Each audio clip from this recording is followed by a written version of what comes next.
네, 오늘 우리 주시는 말씀 함께 찾도록 하겠습니다. 오늘 주시는 말씀은 신명기 8장입니다. 신명기 8장 11절에서 16절까지 말씀입니다.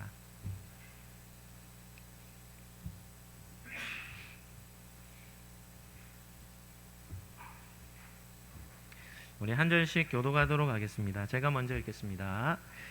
내가 오늘 내게 명하는 여호와의 명령과 법도와 규례를 지키지 아니하고 내 하나님 여호와를 잊어버리지 않도록 삼갈지어다.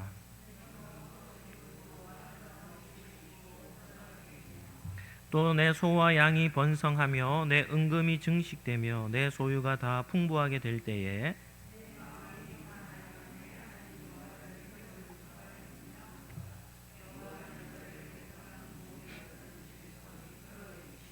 너를 인도하여 그 광대하고 위험한 광야 곧 불뱀과 정갈이 있고 물이 없는 간주한 땅을 지나게 하셨으며 또 너를 위하여 단단한 반석에서 물을 내셨으며 내 조상들도 알지 못하던 만나를 광야에서 내게 먹이셨나니 이는 다 너를 낮추시며 너를 시험하사 마침내 내게 복을 주려 하심이었느니라. 아멘. 오늘은 신명기 8장 말씀을 가지고 여호와를 잊지 말라라는 제목으로 말씀을 전하도록 하겠습니다. 한번 따라하겠습니다. 하나님을 잊는 순간 교만해집니다. 첫 번째는 인생 매뉴얼인 성경에 대해서 잠깐 살펴보도록 하겠습니다. 많은 성도들이 성경을 인생 매뉴얼이라 이렇게 칭합니다. 그 이유는 많이 있겠지만 오늘 한 가지 정도만 살펴본다면 성경을 왜 인생의 매뉴얼이라 하는가 하면 성경은 삶의 원리와 지혜를 담고 있기 때문입니다. 성경은 하나님을 창조주이시라 이렇게 말씀하죠. 하나님이 창조주가 되신다는 말은 하나님께서 천지를 창조하신 이 세계의 원리를 제정하셨음을 뜻하는 겁니다. 그러니까 창조주가 정한 원리라고 하면 그것이 가장 지혜롭고 복된 삶이 되지 않겠습니까? 또한 성경은 하나님의 말씀으로 기록되었기에 하나님의 지혜가 담겨져 있는 것이죠. 성경에 지혜서로 분류되는 책들이 있습니다. 어떤 책입니까? 한번 따라하시죠. 욥시 잠전하. 한번 더 하시죠. 욥시 잠전하. 욥시 잠전하는 욥기, 시편, 잠언, 전도, 아가서 이 5권을 가리켜 지혜서라 이렇게 말하는데요. 그러나 이 하나님의 지혜는 이 5권의 지혜서에만 담겨 있는 것이 아닙니다. 성경 전체가 다 하나님의 지혜를 전하죠. 하나님이 다스리시는 나라가 어떤 나라인지를 보여주는 책은 율법서입니다. 율법서. 창출, 내민신. 이 율법서에도 하나님의 지혜가 담겨 있고 이스라엘의 역사를 기록한 역사서에도 또한 구약의 타락한 시대의 심판과 회복을 전했던 선지서에도 하나님의 지혜가 담겨 있습니다. 그리고 이 복음서죠. 신약 성경인 복음서에는 예수님의 직접적인 가르침, 대표적인 것이 산상순 이런 것이 다 하나님의 지혜고 또 교회들을 위해서 기록되었던 서신서에도 여전히 하나님의 지혜가 담겨 있는 것이죠.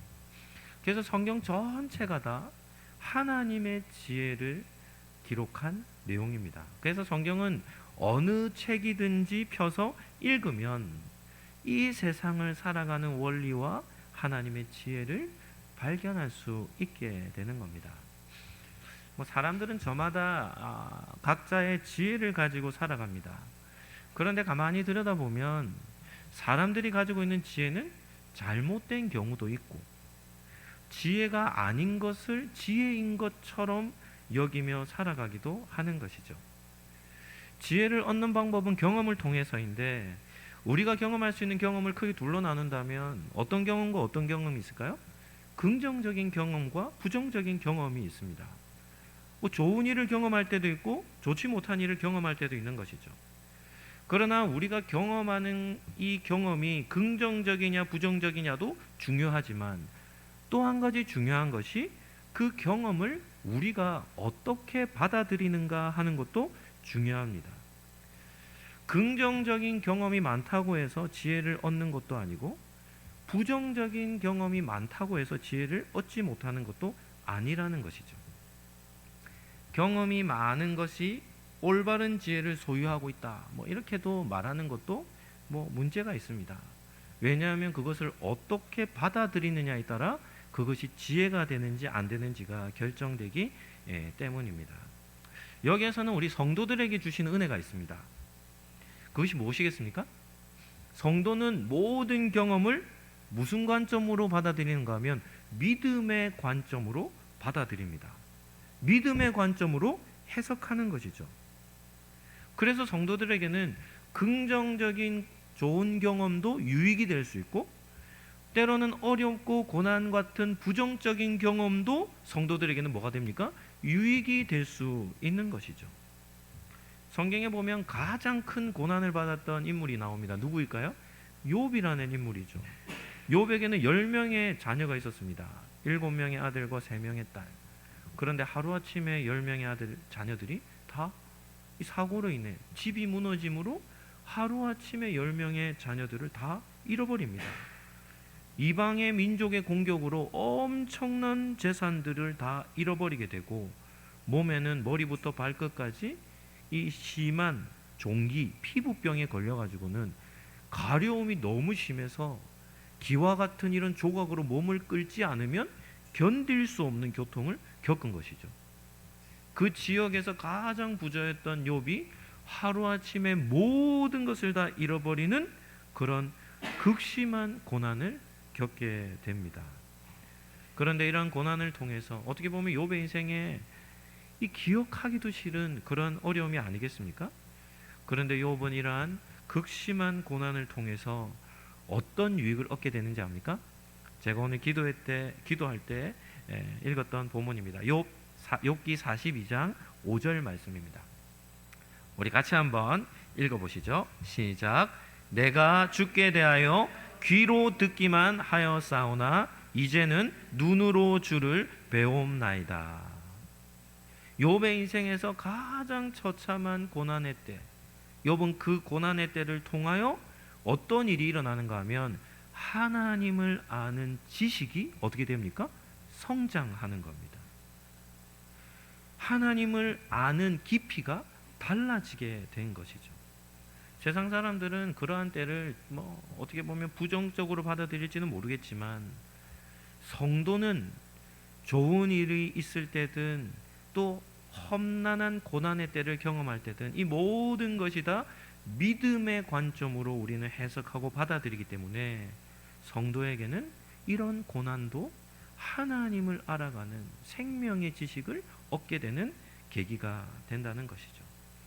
이처럼 성경은 삶에서 일어나는 일들에 대해 어떻게 반응해야 하는지를 가르쳐주며 성도들에게 인생의 매뉴얼로 살아갈 것을 성경은 우리에게 말씀하고 있는 것입니다. 우리가 지금 살펴보고 있는 신명기도 아주 좋은 인생의 매뉴얼 같은 책입니다. 그래서 신명기도 우리가 잘 읽기만 한다면 삶을 살아가는 많은 지혜를 얻을 수 있게 되는 것이죠. 두 번째는 사람이 교만해지기 쉬운 때입니다. 사람은 언제 교만해지겠습니까?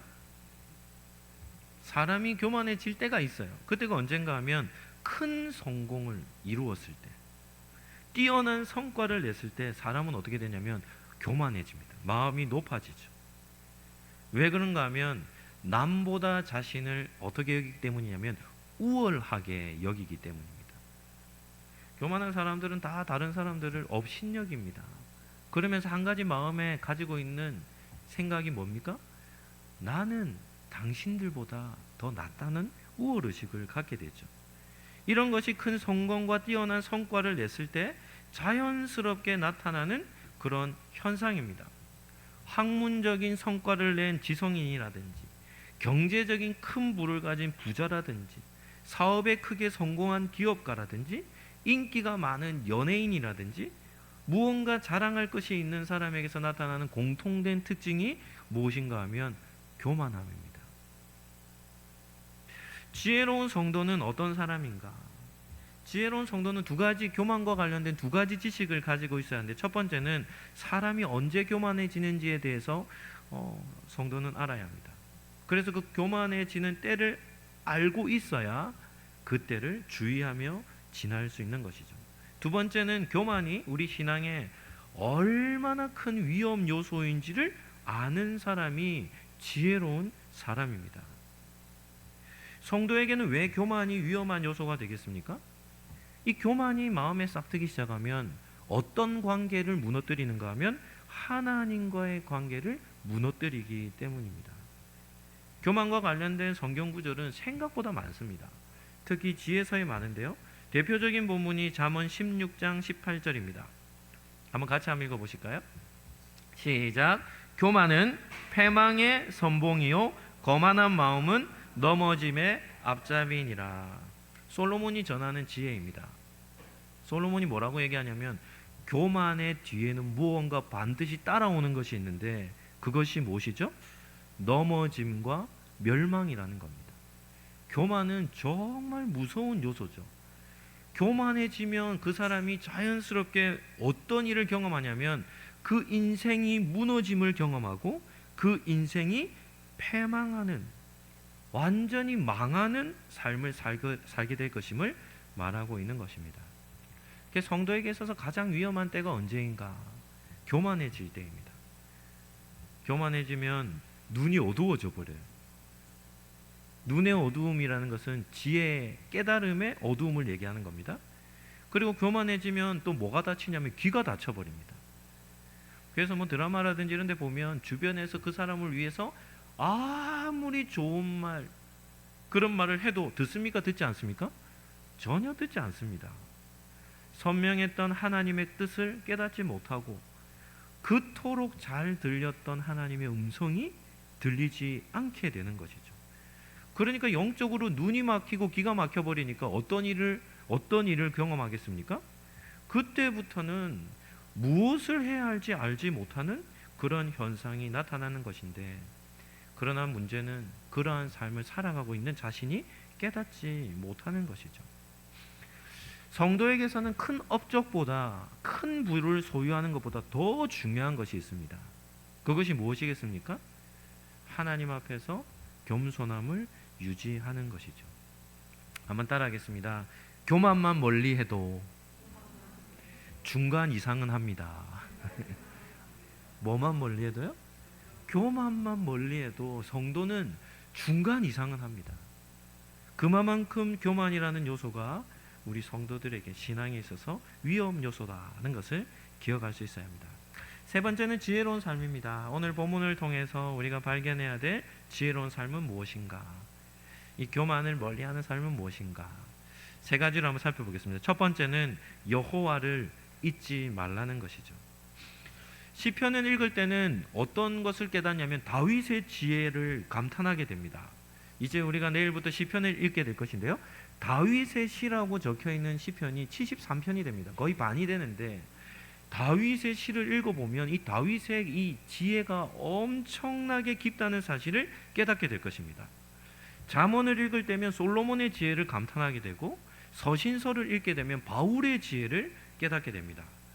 마찬가지로 우리가 지금 살펴보는 신명기를 읽을 때면 누구의 지혜를 알 수 있을까요? 모세의 지혜를 우리는 지혜에 감탄하게 되는 것이죠. 모세는 이스라엘 백성들의 삶을 훤히 보고 있습니다. 이스라엘 백성들이 가나안 땅에 들어가서 어떻게 살 것인지를 미리 보고 그들에게 주의를 주는 것이죠. 이스라엘 백성이 영적인 위기를 겪게 될 때가 언제인가? 모세는 이렇게 말합니다. 여호와를 잊어버릴 때라는 겁니다. 12절과 13절 말씀, 하나님을 잊어버릴 때가 언제인지를 모세는 정확하게 가르치죠.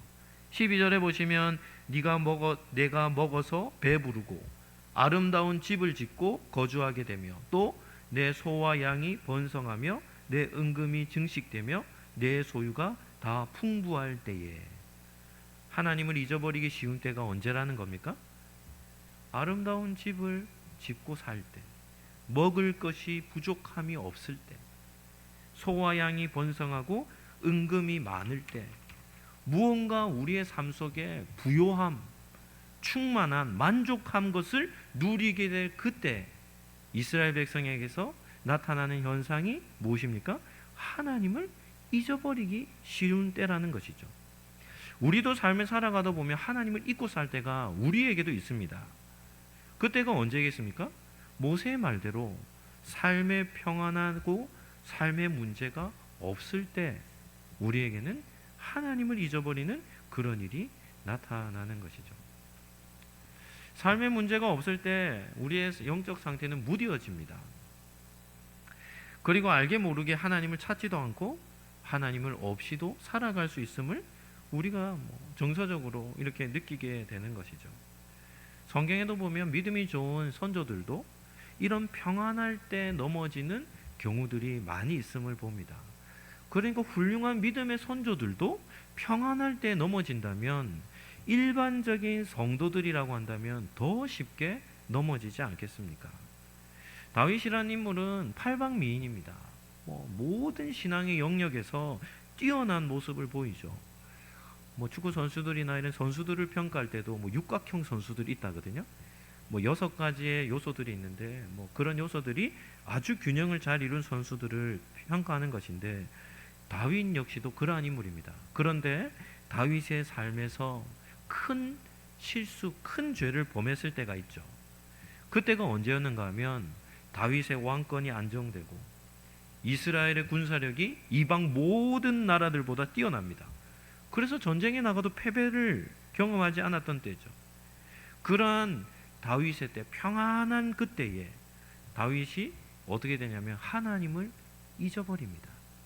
그리고는 바세바라는 우리아의 딸, 자기 신하의 아내죠. 바세바라는 여인을 범하며 하나님 앞에 죄를 짓게 됩니다. 그러니까 다윗 역시도 평안할 때에 그의 영적 상태가 무너지는 것을 우리는 볼 수 있죠. 남유다의 10번째 왕이었던 우시야 왕이라는 왕이 있습니다. 혹시 들어보셨습니까? 우시야도 선한 왕이었거든요. 그리고 52년이라는 남유다 왕들 중에 가장 오랜 기간 동안 통치한 왕이죠. 그는 국방을 강화시켰고 많은 건축 사업을 통해서 큰 부를 경험했던 왕이 우시야 왕입니다. 그런데 이 우시야 왕도 나라가 강해지고 소유가 많아지니까 어떤 일이 나냐면 마음이 교만해져 버립니다. 그래서 마음이 딱 교만해져서 제사장들만이 할 수 있는 일을 누가 하려고 하냐면 왕이 하려고 하는 것이죠. 성전에서 분향, 향을 하나님 앞에 드리는 것은 누구만 할 수 있는 일입니까? 제사장들에게만 허락된 것입니다. 그런데 이 우시야 왕이 마음이 교만해지니까 제사장들만이 할 수 있는 분향을 자기가 하겠다는 겁니다. 그런데 그러한 왕의 모습을 보고는 제사장들이 몰려와서는 왕이여, 이 일은 하나님께 기쁨이 되지 않는 일입니다. 하나님 앞에 죄를 짓는 일입니다 하며 왕의 길을 막아섰는데 지혜로운 왕이라면 그 제사장들의 말을 듣지 않겠습니까? 그런데 우시야가 교만해져서 제사장들이 하지 말아야 한다는 말을 우시야는 듣지 않죠. 그래서 성전에 들어가 분향을 하는 그 순간 하나님이 우시야에게 하나님이 진노하세요. 그래서 나병이라고 하는 피부병을 그에게 걸리게 합니다. 그래서 그 교만한 때에 나병이 걸려서 우시야 왕은 그때부터 죽는 날까지 왕궁에 거하지 못합니다. 격리가 되어져서 홀로 외로이 불행한 삶을 살게 되는 것이죠. 하나님을 잊어버리기 쉬운 때가 언제입니까? 우리의 삶에 부요가 찾아왔을 때입니다. 14절에 보면 내 마음이 교만하여 내 하나님 여호와를 잊어버릴까 염려하라. 모세는 가나안 땅에 들어가 이스라엘 백성들이 살 때 하나님이 복을 주셔서 부요함을 누릴 때 하나님을 잊어버릴까 염려하라 라고 하며 미리 예방 주사를 이스라엘 백성들에게 놓고 있는 것을 보게 되죠. 교만하게 되면 하나님을 잊어버리게 되고 하나님을 잊어버리게 되면 세상의 것에 마음을 빼앗기게 되는 겁니다. 그래서 부요한 삶에도 교만치 않게 사는 것, 이것이 지혜로운 삶임을 말씀하고 있는 것이죠. 오늘 예배를 드리는 우리 상록교회 성도님들, 여러분들도 하나님을 늘 기억하며 사시기를 예수님 이름으로 축복합니다. 하나님을 기억할 때야만 우리는 교만의 위험에서 빠져나올 수 있는 것입니다. 두 번째는 어떠한 삶이 지혜로운 삶인가? 고난의 때를 잊지 않는 삶입니다. 14절과 15절에 보시면 내 마음이 교만하여 내 하나님 여호와를 잊어버릴까 염려하라. 여호와는 너를 애굽 땅 종되었던 집에서 이끌어내시고 너를 인도하여 그 광대하고 위험한 광야 곧 불뱀과 정갈이 있고 물이 없는 간조한 땅을 지나게 하셨으며 또 너를 위하여 단단한 반석에서 물을 내셨으며. 교만에서 빠져나오는 지혜로운 삶을 지속할 수 있는 두 번째 비결은 무엇입니까? 우리의 인생의 여정 가운데서 어려웠을 때, 고난의 때를 잊지 않고 기억하는 것입니다. 우리가 앞에서 다윗이 교만했을 때 이 지었던 죄를 살펴보았지만 그것은 다윗의 일부분입니다. 그보다 다윗은 훌륭한 믿음의 면모가 훨씬 많은데요.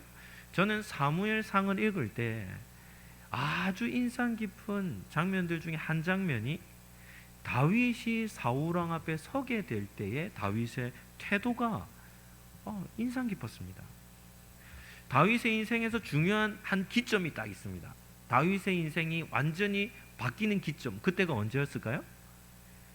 그가 청소년 시기에 골리앗과 전쟁하는 그 전쟁에서의 승리가 다윗의 삶을 완전히 바꾸어 놓습니다. 골리앗은 어떤 사람이죠?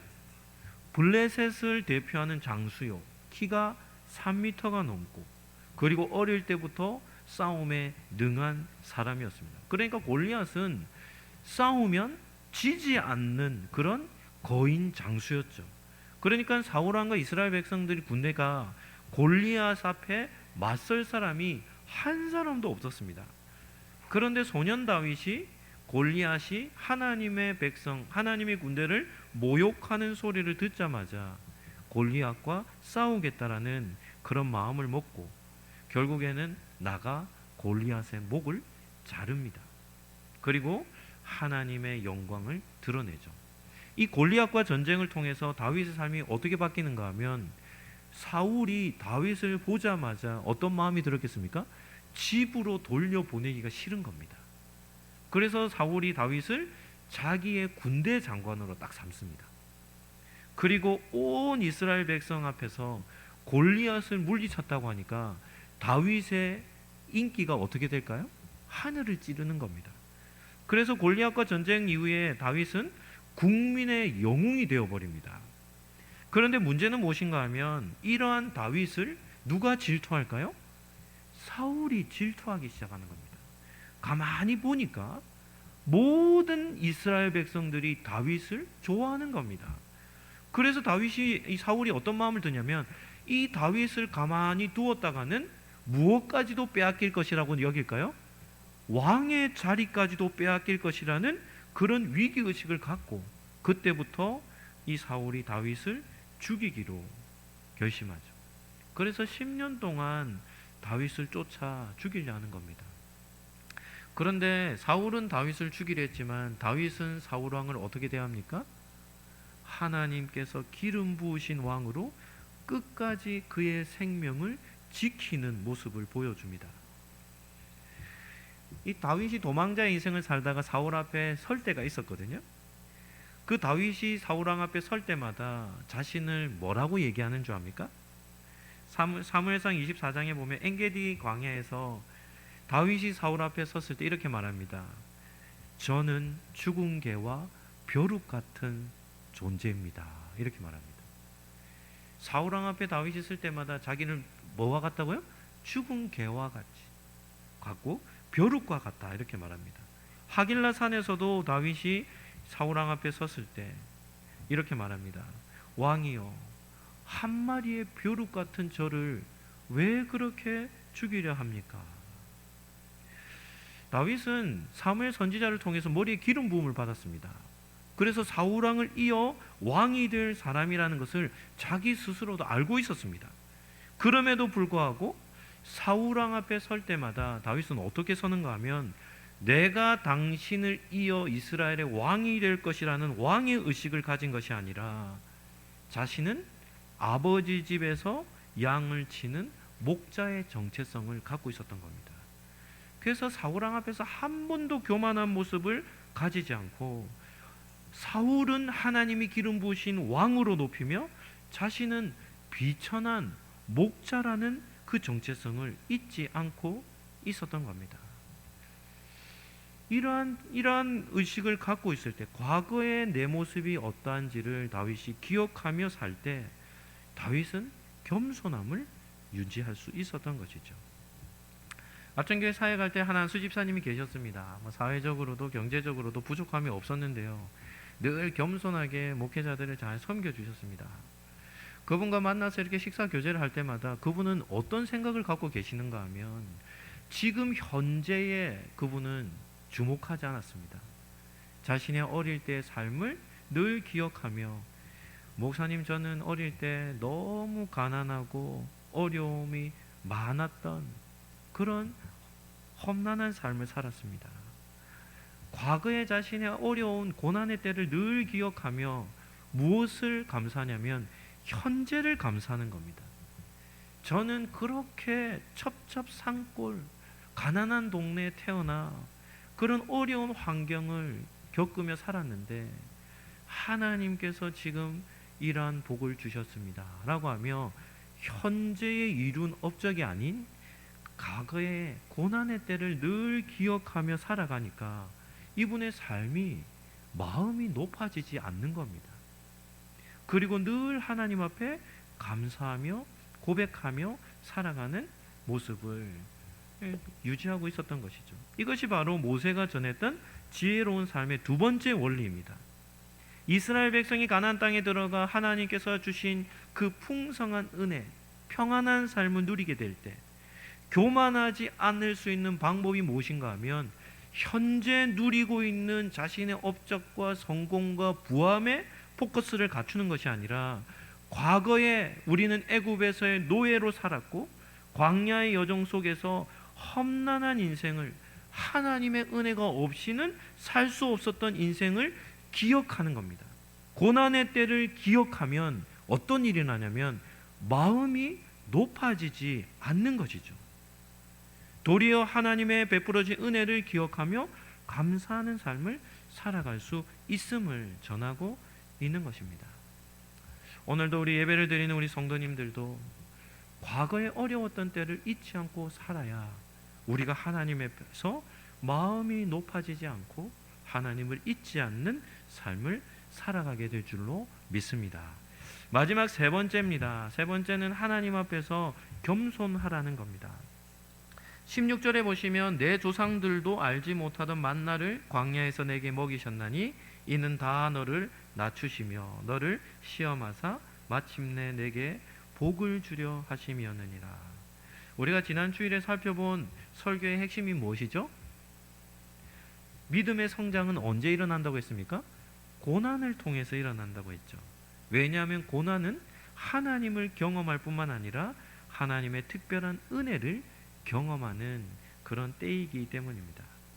그런데 하나님은 고난을 통해서 우리에게 믿음만 성장시키는 것이 아니라 또 한 가지 우리에게 성장시키는 것이 있는데 그것이 겸손이라는 겁니다. 겸손도 훈련을 통해 우리가 가질 수 있는 것이죠. 하나님께서 우리를 낮추시며 시험하시는 목적이 겸손을 배우기 위함이라는 것을 우리는 기억해야 합니다. 사람은 누구나 자신의 약함을 깨닫지 못하면 쉽게 교만해져 버리는 것이죠. 이 교만은 누가 가르쳐 주는 것이 아닙니다. 우리 인간의 이해가 어떤 이해가 있죠? 사람은 죄성을 가지고 있죠. 타락한 본성을 가지고 있습니다. 타락한 본성을 가지고 있기에 누가 가르쳐 주지 않아도 이 교만함은 모든 사람들에게서 나타나는 공통된 특징입니다. 인격이 다듬어지지 않는 사람에게 부가 주어지면 어떻게 됩니까? 극단적으로 교만해집니다. 그러니까 신앙이 잘 다듬어지지 않는 사람에게 큰 복이 주어지면 그냥 삶이 무너져 버리는 것이죠. 물질도 그 사람이 감당할 수 있는 이상이 주어지면 삶이 파괴됩니다. 그런 예는 너무나도 많죠. 복권에 당첨된 사람들, 주위의 모든 사람이 다 부러워하지만 복권에 당첨되어 갑작스럽게 많은 부가 주어지면 그 사람의 삶이 어떻게 됩니까? 망가져 버리는 일이 일어나는 것입니다. 반면에 이 겸손은 훈련받지 않으면 소유할 수 없는 겁니다. 겸손은 우리에게 자연스러운 것이 아니라 우리가 잘 훈련될 때만 갖추어지는 것이 겸손이라는 겁니다. 그리고 성도들은 겸손을 훈련받아야 하고 겸손을 소유해야 합니다. 이유가 무엇인가 하면 모든 성경적인 복은 겸손이라는 과정을 통해 우리에게 주어지기 때문이죠. 겸손을 가지면 하나님 앞에서도 존귀히 여김을 받고 사람들 앞에서도 사랑받기 때문입니다. 믿음의 성장과 겸손의 훈련의 공통점은 고난을 통해서 이루어진다는 것이죠. 16절에도 하나님은 이렇게 말씀합니다. 마침내 내게 복을 주려 하심이라. 40년 동안 광야의 고난을 겪게 하신 그 목적이 이스라엘 백성들로 하여금 겸손함을 가지고 삶을 살게 하기 위함이고 그로 인하여 복을 받게 하기 위함이다 라고 이렇게 말씀하고 있는 것이죠. 하나님은 하나님을 의지하고 살고자 하는 힘쓰는 겸손한 사람을 사랑하시고 복을 주시는 분이시다 라는 것을 오늘 말씀을 통해 우리에게 전하고 있는 겁니다. 말씀을 정리하도록 하겠습니다. 오늘 본문을 통해서 하나님 저와 여러분에게 무엇을 말씀하십니까? 성도들은 지혜롭게 삶을 살아야 하거든요. 그 지혜로운 삶은 어떤 삶인가? 첫 번째는 누구를 잊지 않는 겁니까? 하나님을 잊지 않는 겁니다. 성도라 할지라도 하나님을 잃어버리면 그 순간 어떻게 되는 줄 압니까? 세상에서 갈 바를 알지 못하고 방황하게 됩니다. 성도의 방황은 세속화라 할 수 있는데요. 세상 가운데서 불신자들과 똑같이 살아갈 수밖에 없는 것이죠. 두 번째는 고난의 때를 잊지 않는 겁니다. 고난의 때는 우리가 연약해져 있을 때를 말합니다. 그때를 기억하며 살면 사람은 교만해지지 않습니다. 반면에 업적과 성공에 심취하기 시작하면 마음이 높아져서 하나님과 멀어져 버리는 것이죠. 세 번째는 하나님 앞에서 겸손함을 가지고 살아야 합니다. 한번 따라하겠습니다. 하나님이 없으면 안 됩니다. 한 번 더 하시죠. 내 힘으로 할 수 있는 것은 없습니다. 예수님도 제자들에게 십자가의 길, 예수님의 제자로서의 길을 따르기 위해서는 제일 먼저 뭘 하라고 합니까? 자기를 부인하라 이렇게 말하죠. 이 자기 부인이라는 것은 성도에게 있어서의 출발점과 같습니다. 저는 하나님 없으면 안 됩니다.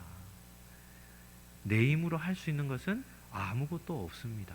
이러한 진실한 고백이 겸손을 갖게 하고 그러한 하나님 앞에서의 겸손함이 하나님 관계를 지속할 뿐 아니라 하나님 앞에서의 복을 받는 삶이다. 이것이 지혜로운 삶이라는 것을 오늘 본문을 통해서 우리에게 말씀해 주고 있는 것이죠.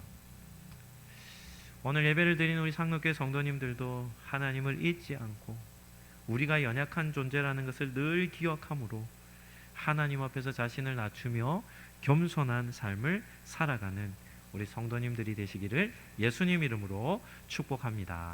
예수 그리스도의 은혜와 하나님의 사랑과 성령님의 교통하심이 하나님을 기억하며 고난의 때의 은혜를 기억하며 겸손하게 살아가기로 마음에 다짐하는 우리 상록교회 모든 성도들 머리 위에 지금부터 영원토록 함께 있을지어다. 아멘.